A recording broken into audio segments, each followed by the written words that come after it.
the priest for a quick second, but seems like he has chosen Uther. Interesting choices. I wasn't really expecting Mage to be picked yet again for Tides, but I know that on a personal level, I think Tides has told me multiple times that he loves Mage as a class. It's one of the most fun for him to play.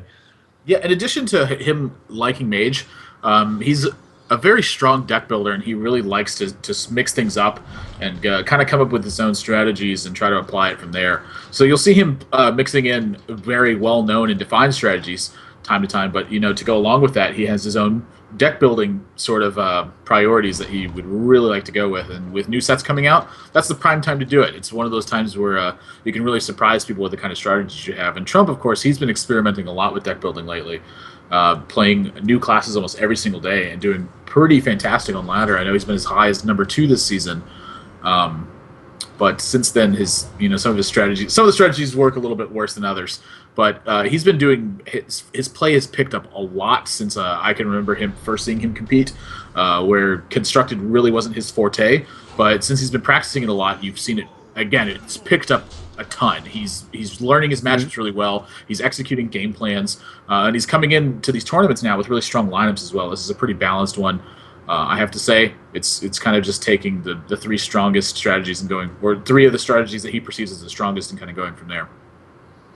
I agree. I think Warrior is also a good start in general against what the meta has to offer. By the way, he is playing cards like Slam, which is an interesting thing because about a month ago, before Naxxramas came out, Slam was almost auto-include, at least one, right? But now all of a sudden when you start making cuts for Sludge Belchers and Death Bites and Unstable Ghouls, cards like Slam have been cut because it is a cycle card. Interesting choice already off the bat in terms of deviation from conventional metagame styles. Yeah, this is something that we see from a lot from Tides in his deck building, is that he wants to have very clear, defined power turns at each step along the way. So we've seen him, he's coined out the Sinjin Shieldmaster, he's another Sinjin here. Sludge Belcher is coming up next turn, followed by a Sunwalker. His plays, as far as he's concerned, are very defined. I think a lot of his strategy comes in his strength of deck building. He's certainly no stranger to complicated plays, but most of his decks reflect this kind of attitude, where they just want to be powerful at every single step of the way. And Warrior has that same style built into it, but there's at times you get into these spots where you have a lot of options going for you, and some of them seem less than appealing. Like, for instance, you want to play Unstable Ghoul here? Well, not really. And just armoring up isn't the most appealing play either, because you're yielding your opponent the entire board position. So already a lot of pressure built from Tides, and I'd be very surprised to see if Trump had a strong series of plays to combat this. Sylvanas is going to start doing a little bit of a job, but not the most significant play at the moment. Yeah. At the same time, this is a game. It is a war of attrition unless Alex Strauss or /Grommash ends it quickly. Paladin has a very clear set of outlasting and a quality to kind of take out any of the big creatures if it gets way too loaded. Meanwhile, the Warrior does end up trying to find a little window where he can squeeze out the Paladin. We've seen this earlier with Amaz playing the Paladin up against Toidos. So in the same situation, Trump will look for an opportunity. He's not going to play super defensive all game, even though it looks like right now he's just trying the control game. Eventually, he's going to have to turn on the gas. Yep. You saw Tides, he almost played Sunwalker right away. And just the fact that he wanted to play it right away gives me the impression he intends to ignore the Sylvanas. So I'd be surprised if these went anywhere other than face. He wants to really chip away this armor to nullify Shield Slam's effect and also start pressuring his opponent right away. Sylvanas, unless he wants to use a spell on it, isn't going to be able to kill itself. And Trump, as you can see, down to, is it 21 life already? And facing down a board full of stuff plus a True Silver Champion. And Tides is not by any means short on answers should the board position get out of control. Yeah, I mean, I like the way Tides has approached this. Rather than trying to let Sylvanas go for a 50 coin flip, just put the onus on Trump in order to activate Sylvanas while he puts on pressure. And he's continuing to hero power. So as much as the turns can drag out, there will be a chance perhaps where he just steals a 1/1 the longer it drags out. So Tides making a play for the multiple turns from this point on and putting Trump in an awkward situation. I like it. You're almost certainly going to see a cleave here.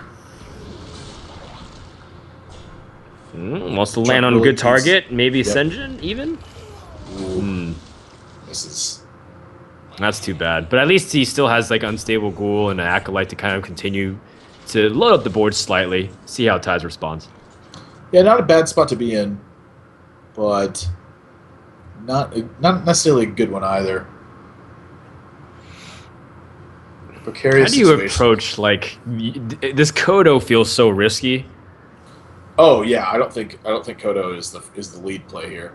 No, so from here, you have to be really cautious not to overextend and pop anything. This But feels like like a it's well, I was. This feels like a strong equality turn to me. Whoa. mm, well, the 50/50s, it pays the payoff is great. It's almost godlike. But then at the same time, you open yourself up to getting one of your bigger mid-range creatures stolen. Yeah, am I missing something here, or is there something he should be doing other than equality? Like if he just equalities and then attacks, he clears the whole board, right? Um. Well, his opponent draws the card either way, and he lands on the Wow. Acolyte. Wow. That That is. gamble could pay off in I spades, don't. but man, was that a risky situation. Well, he's still taking a big risk here because the Sylvanas is still alive, so he's able to just attack with Sylvanas and then steal something, and then you're still forced into a spot where either you have to dedicate a lot of removal to something, or you have to equality anyway. So like, there's not even really getting a trade off for this. He's just. I mean, I guess he's denying his opponent a card, but am I wrong? Like, it feels like that's an unnecessary risk to me. Because now he just takes a 3/4 from his opponent. This is Fire Warx into the 3/3, and then Sylvanas into the 1/1. Take the 3/4 from your opponent, play Karen, armor up. Or even Ragnaros if you wanted to.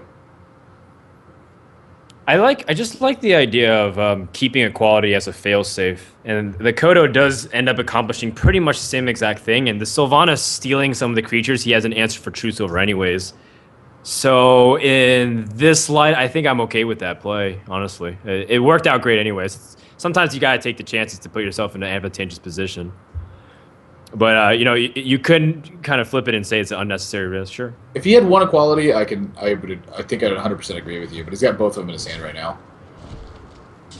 Okay, well, I guess chalk it up to a differentiation in styles. Reynad, when he first picked up Tides, said he thinks Tides is the best control player in the world because he plays completely opposite of him. He says that all the time in team practice. He says Tides plays the exact opposite of what I do. So maybe this is coming into fact that Tides sees things a little bit differently than the normal control player likes to approach it. Trump drops down the Cairn, but Sunwalker is a great answer, at least unless you have something like Whirlwind to proc it. And Trump does not have that, so it looks like he's going to be put in a little bit of awkward situation. Wow, another tough turn from Trump. Trump's been having like very mediocre turns the whole step of the way. Aside from the last term was fantastic for him. The Tides had an extremely strong response with the Sunwalker. The Sunwalker really shutting off his ability to keep control of this board.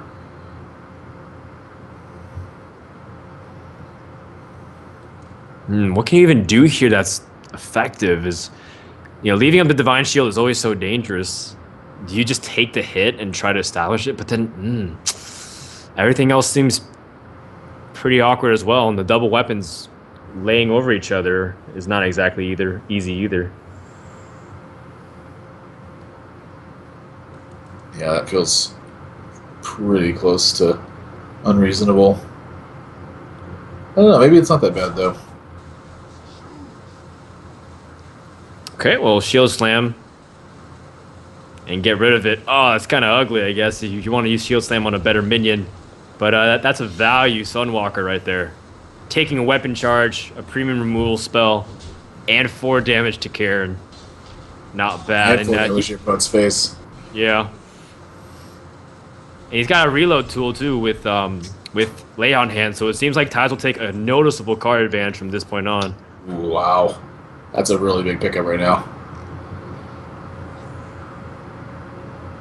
Just having anything that's going to threaten your opponent's board position, like right now, just big taunt minions seem to be what's going to get the job done. So something like Sylvanas is again acting like a big taunt minion in this spot. You don't like a really obvious play of putting out like True Silver and denying the ability to draw off of the Acolyte because your opponent is low on cards. So don't Yeah, you want to keep it that way? I think it's fine as well. But if you attack the 1/1 into the Cairn here, it's going to set it into the Bane, and then you can just play Sylvanas, and like he gets to draw a card off of Acolyte, but both of his minions are going to have to go into Sylvanas. So he may be looking just for bigger value from Sylvanas. That's a possibility. He's already shown the inclination that he wants to be extremely conservative with his spells. I think the whole of that equality, that's what it really says when you go into this matchup. So he's going to be approaching it very carefully. So of course he's taking his time. He should be deliberating over this. This is a tough turn. Another really important one too. He probably isn't making a token either. If he makes a token, it's because he wants to play. It's because he's going to play True Silver Champion and attack the Acolyte. Yeah, I think denying as many draws as possible from Warrior is really powerful here, especially because he's going to see really quickly that if he draws into something, ooh, Ysera's nice. But if say he wasn't able to play anything, he'd be like weaponing up and passing or just playing Ragnaros. I think Tides would feel really good considering he saved the quality this long. Yeah.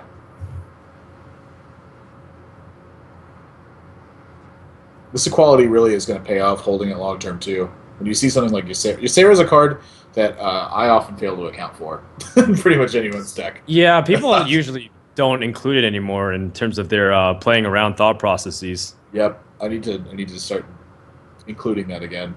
This is 3 for 3 now of Warrior decks we've seen with Ysera. So this is something that Tides, having practiced a lot, understands coming into this matchup. He expects to see Ysera, and that is another telltale sign for why he would have, in hindsight anyway, of why he held equality. I like it. Warriors have become really putting in a lot of juice into their late game. Kael'Thuzad, one of them, being like the number one reason why you never should run out of qualities until you have Kael'Thuzad out there, right? At least save one for him because you need a way to completely reset the board or else he gets way too much control. Ysera draws, Ysera Awakens, by the way, one of the best removal spells in the game relative to its cost. Tides gets a Ragnaros, though. Let's see. How do you do this? You can almost just use your weapon attack, too. It's like you don't even have to use your Consecrate. You can just save your Consecrate for the second equality if you want. Like, you get equality here, attack one of these minions, use True Silver or the other, and then play Ragnaros. Yeah, and and then Trump's on 7 health. You haven't really been paying attention too much to the health for a while since the beginning of the game where Tides was putting on pressure, but it's not like the most amount of HP for the Warrior player. Yep. It looks like he was thinking about playing Sylvanas for a second here. I really like the Ragnaros, though. Again, just because of the HP pressure. No shield. Can't really shield slam. Needs a little bit more to execute. And Ysera Awakens puts him in a tough position, so does he have to go for a 50-50 coin flip? I think he's going to have to, honestly. When you look at this position, this is the... And we know that's a death sentence if he misses, because Tides has a quality Consecrate to end the game. Yeah. Wow. What a bad spot to be put in your Trump. Very strong hold from equality this game. That's actually going to be the difference between a very clean victory and one that he would otherwise have to struggle with, is how he ended up playing this game with equality. So he'd be relying on lay on hands to draw into like his bigger creatures, and it would have dragged on much more. Yep.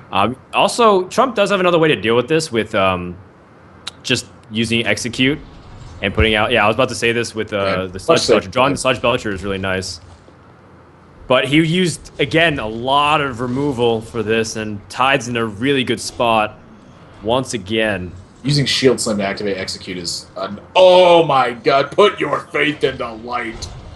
Tyrion hits the board. What a huge draw for Tides right now. Normally that weapon ends up acting as a removal spell, but Trump is sitting on 9 effective points of health, and that weapon is going to threaten lethal big time. I don't even... oh my gosh. Where does he go from here? He just has to Ragnaros. He doesn't really have an option.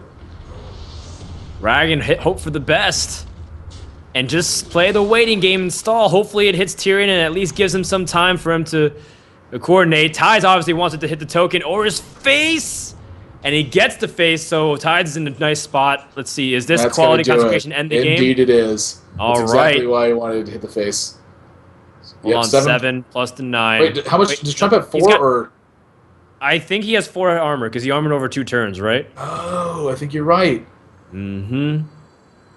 But he can so suicide. Yep, he's going to attack. Suicide and then start attacking, play Sunwalker even.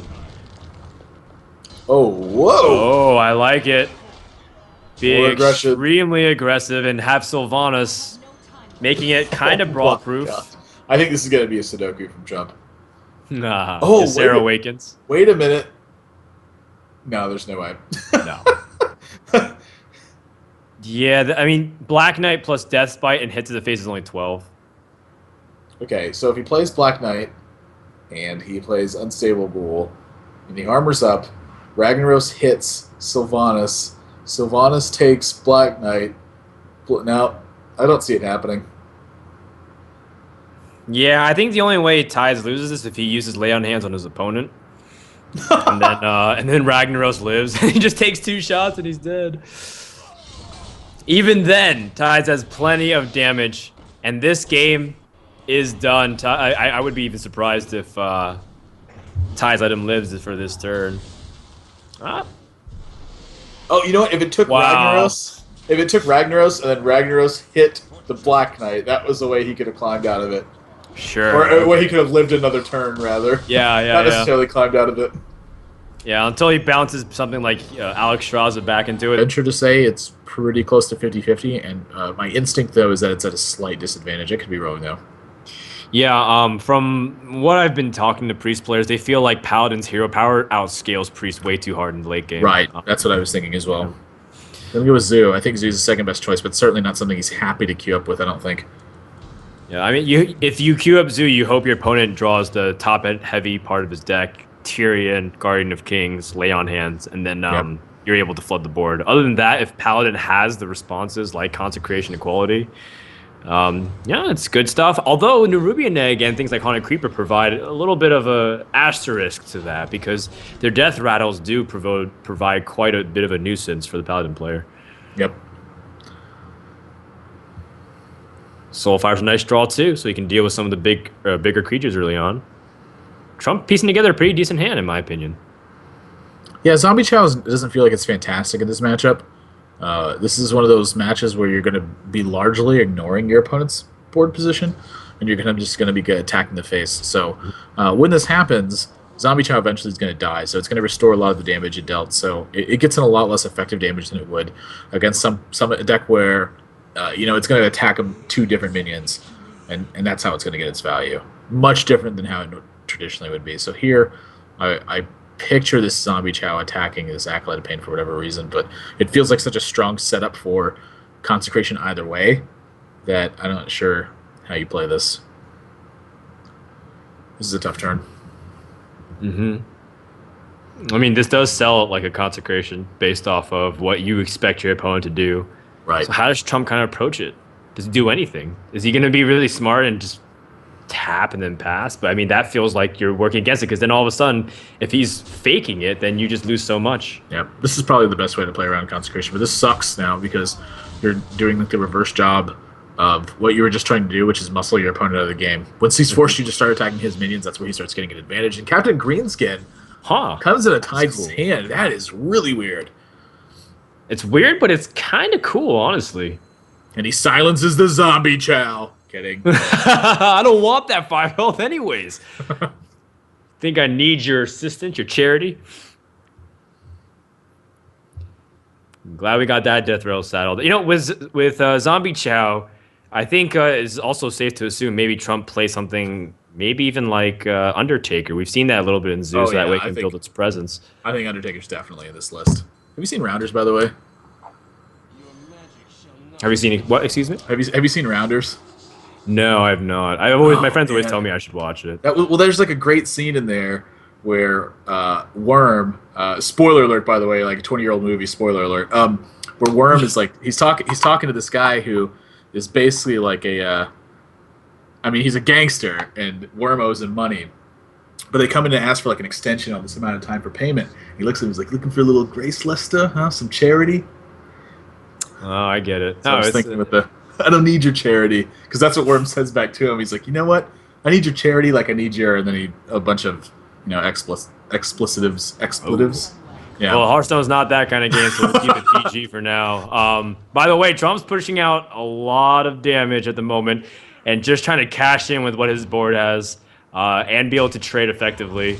and still make it a little bit awkward for consecration. I like it. Buffing the zombie chow and making saying if you want it, you have to go and get it. Ooh, True Silver's not a bad draw. But he's under a lot of pressure. He's got to put something together quick. And fortunately for him, he's got this Taz Dingo to help soak up a lot of damage. But it's going to make his Consecrate a lot weaker too. So it's something he needs to be thinking about. Is how he pushes through this board position. Honestly, I feel like it's True Silver champion. You're going to go really low, but I think you have a really strong recovery afterwards. Because if your opponent overextends into the board, you have a quality Consecrate for that. Or if they underextend into the board, you have Aldor Peacekeeper or Senjin Shieldmaster to recover from there.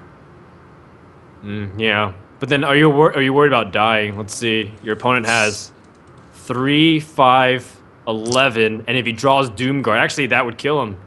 True Silver is actually lethal because he kills off this Void Walker. It definitely would be like he's going to die if he does it, but he has to think about how he puts together board position because this is something that we've seen a lot from a lot of these players is they do a really great job of extending themselves and not dying when they go into turns like this, but they're doing sometimes a poor job of extending their life and also giving themselves a chance to win. So that's something he has to think about is how do I actually win this game when I recover from a position like this? This may even just be a Consecrate turn, which I think is totally fine also. It has to. That's the only way he's going to actually live. But I think you bring up a really valid point of doing both. Extending your window, staying alive, and being able to pressure yourself for a win. Trump draws a Harvest Golem, so he can continue to build back. And keep in mind this thing's like Zombie Chow, right? Zombie Chow might extend Tides' window again, too. And in this situation, Zombie Chow is doing an excellent job. It's done so much damage over the course since turn 1. Yep. And Trump's been getting a lot of mileage out of it. Considering how to play this moving forward, it looks to me like he's really considering emptying his hand and using Soulfire. All right, life tap it is. Picks up Shattered Sun Cleric. Accomplishes pretty much the same thing as Harvest Golem. Shattered Sun better than Harvest Golem right now. It's really close, I think. That's a lot of extra damage. I think I would have liked to see him take a little bit more time. Like, say he uses Shattered Sun Cleric here, his opponent would drop to 10, and then he would have lethal next turn.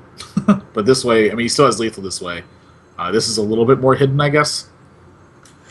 Ooh, Sunwalker off the top for Tides, which is nice, but we all know that this is exactly where Abusive Sergeant shines brilliantly. Okay, so Voidwalker can either shield. Shattered Sun Cleric and Abusive Sergeant take out the Sunwalker, and then he has 3 points to go to the face, leaving his opponent at 8 health, and he's got 4 minions in play. So he's dead to something like Consecrate after that. But I think that's the play you got to go for. I think you have to go for the dead to Consecrate or a Wild Pyromancer to spell play. I mean, he just saw a Consecration anyways, so it's not the chances of having both are very unlikely, like 25% or less, I think, if my math is correct, for the first 10 cards having 2 of them. He's going to go for everything, but this is like this is one of those spots where he's fully committed to this plan, and if he deviates from this plan, that's where he starts finding himself having trouble dealing with these sorts of spots. All right, going for it. And, you know, double Defender of Argus is a little bit clunky, but I think Trump is still being able to do a good job pressuring his opponents and pushing himself to potentially lethal. Tides needs something big, a Pyromancer, an AoE. Sludge Belcher. Sludge Belcher. Will that save him? Doesn't really have much of a choice. 5-1. Yeah, he can't True Silver. He's got a Sludge Belcher here. No, it's actually not enough. Trump can just push through with what he has now, plus Soulfire and Defender of Argus. So this is game as far as what we see. Wait. 3. Oh, yeah, because the Zombie Chow's going to still be alive. And that will be enough. Unless he kills True Silver with Zombie Chow. Wait. Can he use the Senjin and use Aldor Peacekeeper instead? Will that do anything? So converts the 3/2 to a 1/1. 1, 2, 3, 4, 5. No, but still not enough. He still dies that way. If he True Silvers the Zombie Chow, he'll be at 12 health, if my calculation's correct. 7. And then he still's gonna die, I think, because of the 1, double 2, 3, buff 4, of Defender of Argus. 6, 7, 8, 9, 10, 11. No, he's gonna be at 1, right? Oh, is he? Hold on. Because Aldor Peacekeeper converts 5 to 1. plus 5. 10. So. Oh my gosh, this Ninth Juggler is going to be a 50-50. Yeah, yeah. Well, Oh my Trump's gosh. gonna go for it. I mean, there's no other reason why not to. It needs to hit Oh this Alador for tides, or Trump can my just win the game here. gosh. Oh! Oh! Well, he's not dead, but he's not stabilized yet. Consecration off the top would be mint for tides. Or, actually, If let's he see. Soulfires here, his opponent can't attack with a True Silver Champion. At least until he clears. Right. Tides need something big. Second True Silver is a whiff, though. He can't use that. And, he doesn't know about the Soulfire, but we do, so I believe this is it. So Tides will drop game one. And it seems like Trump will be able to push through with his Zoo deck and even up the series.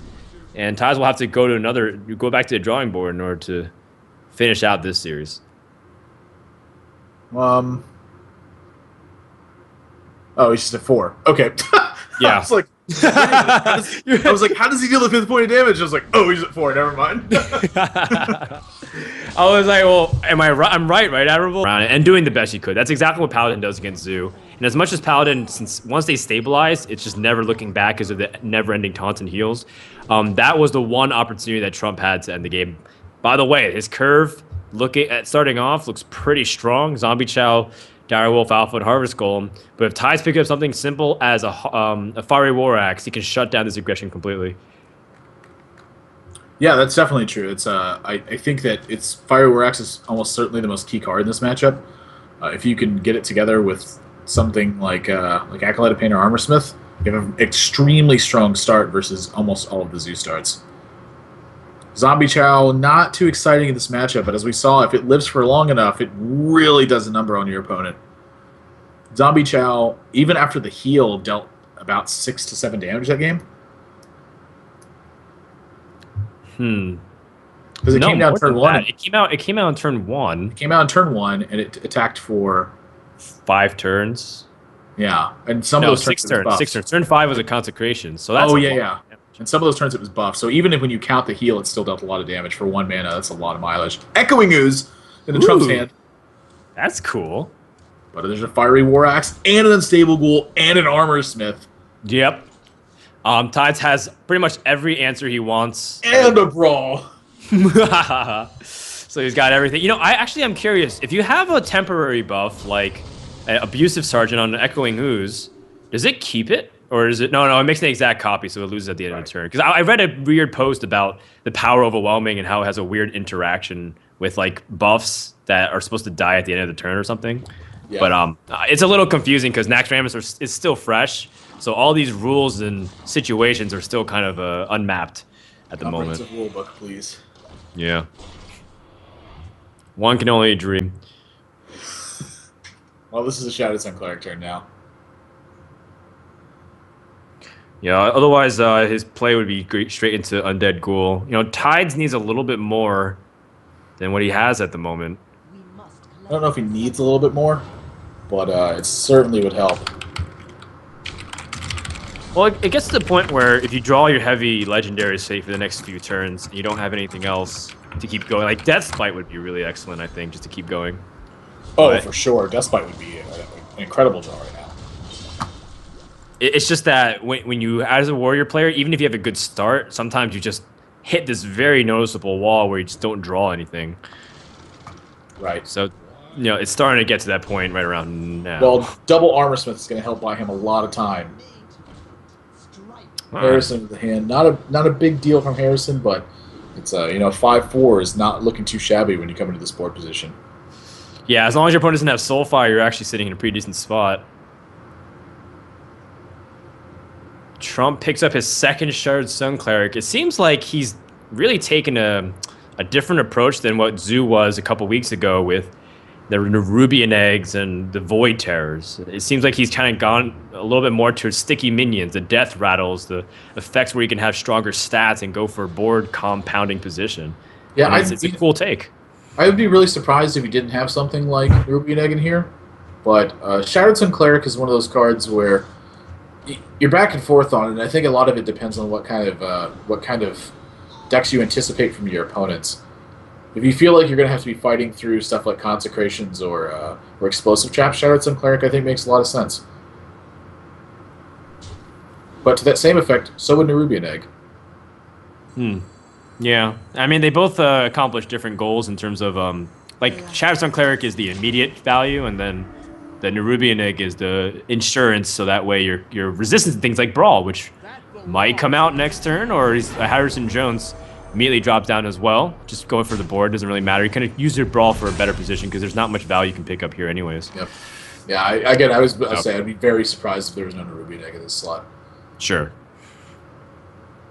This looks like another Shattered Sun turn to me. Good position, by the way, from Trump's minions. He puts the Ardent Spire on the outside of the Voidwalker. So when the Voidwalker dies, because it has taunt, it has to be attacked first, Ardent Spire slides right in.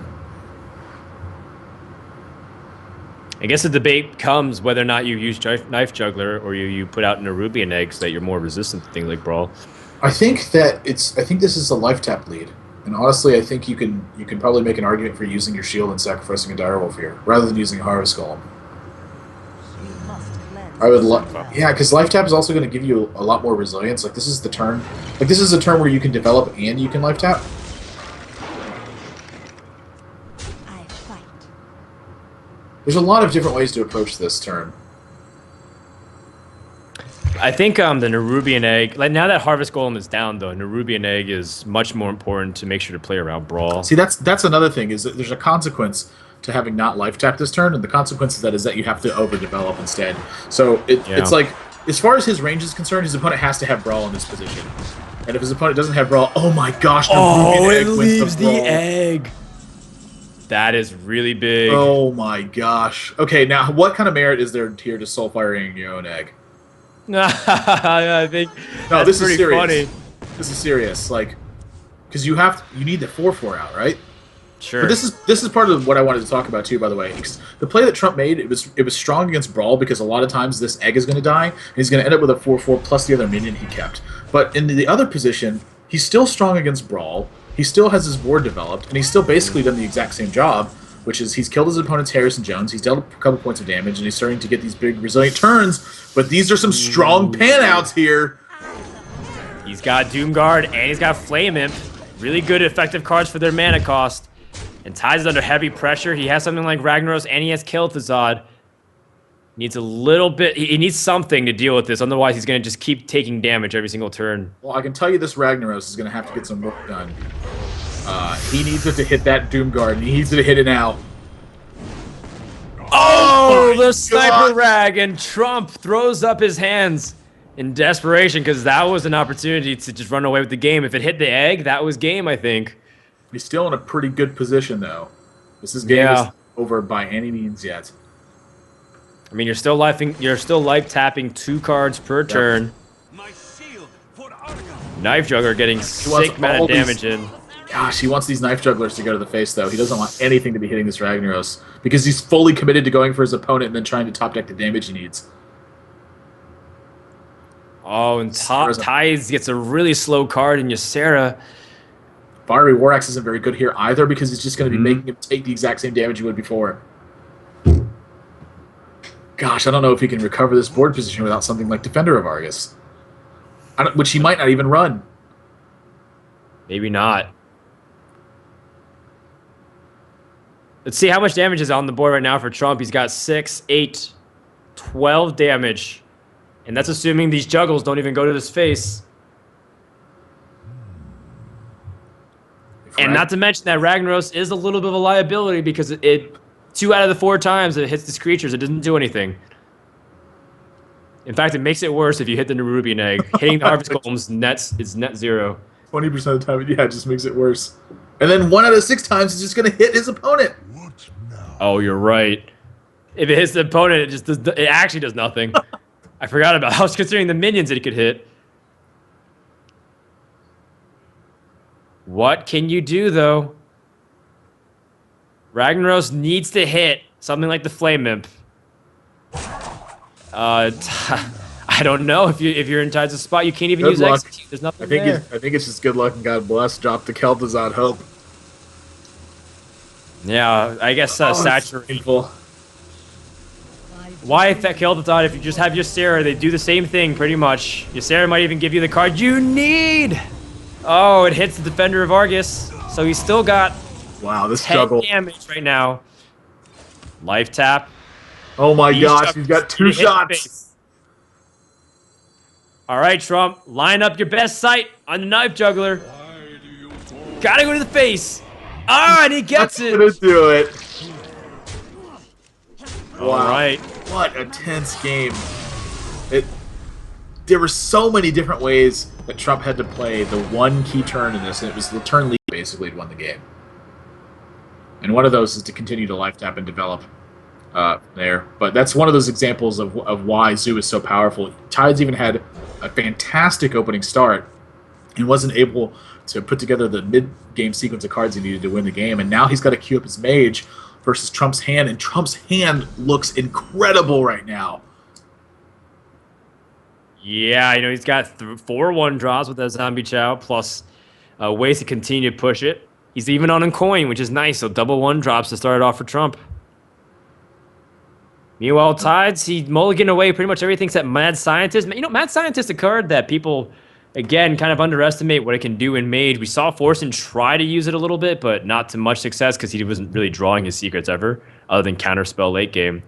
And you know what? It has its place in Mage, and we'll see if it's able to work out in the Frost one. Having a small bit of technical issues here. Stream kind of blipping in and out. But yeah, I want something about Mad Scientist. I think Mad Scientist is certainly a good card, actually. Reels and I talked a lot about this when we came up with a small Reddit post where the card's clearly over-budgeted, but how much of an impact does it really have? And I think the answer is not as much as people perceive it does. It's certainly a strong card, and it's certainly adding to a lot of strategies, but it's not doing a ton of work, I think, in terms of the overall amount of pressure that it applies in terms of the long, like for the long term.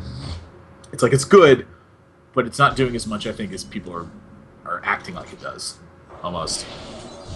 All right, we do have a little bit of a view right now, and it seems like the quad 1-drops coming out for Trump, and Tides does have cards like Water Elemental and Cone of Cold. Interesting choices once more for Tides to kind of fight back against what Trump has.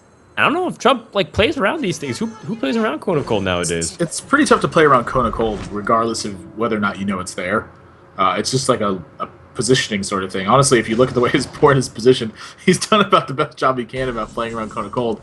But if Tides gets rolling here, this is a lot of freeze mechanisms in a row. So Trump is going to have a couple big turns to do damage here, but the Zombie Chows are going to be working in reverse. And Cone of Cold is going to be absorbing damage.